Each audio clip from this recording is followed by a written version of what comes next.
আসসালামু আলাইকুম সম্মানিত দর্শক, আমি পাঙ্কা পানিস্টোর টিভি শো থেকে আপনাদের সামনে হাজির হয়েছি।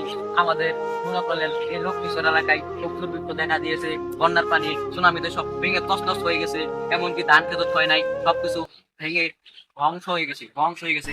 এখন আমরা যাব সেই আমাদের অনাকাঙ্ক্ষিত প্রিয় বন্ধুর কাছে, যিনি এখন অসহায় হয়ে কাঁদছেন এবং আটিগুলো থেকে চিন্তা করছেন কিরকম ক্ষেত ভেঙেছে। আপনারা তো দেখতেই পাচ্ছেন, চলেন তার কাছে যাওয়া যাক। এই যে আপনি ভাই, আসসালামু আলাইকুম, আপনি কেমন আছেন? ভাই ভালো না। এই যে আপনার জন্য কষ্ট করে স্থানীয় গুনার আমি হাইটে হাইটে আসলাম ভাঙাচোর রাস্তা দিয়ে। আপনাদের এলাকার অবস্থা কেমন?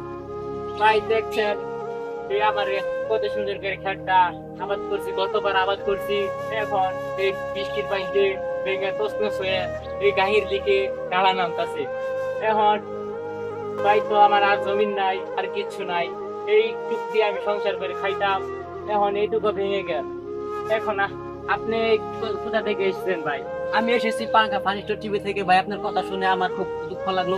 আপনাদের আমরা একটা মনের আশা ধরিয়ে দিতে আমরা চেষ্টা করবো যে কিভাবে আপনার আশাটা বা এই ধ্বংসস্তূপটা কিভাবে আমরা ঝুলিয়ে দিতে পারি, সেই প্রকল্পে আপনাদের কাজ করতে পারি।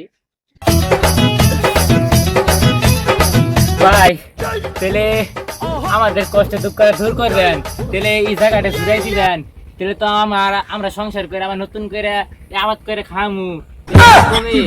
এই মিয়া, কি আর আপনার জায়গা চুরাই দিন? আমি গোটা কথা কইছি, আমরা তো চুরাই দিব আপনার মনটা, যেন আপনার মনটা নরম, যেন এলাকাটা উন্নত থাকে। খালি উন্নতি চাই না? এই কি আর উন্নতি চাই না? উন্নতি করে বাদ দেন। আমি কইছি আনের মনটা চুরাই দিবেন নাকি? বেটা বুঝা না কিছু না, বললো নাকি সাংবাদিক কইছে নাকি?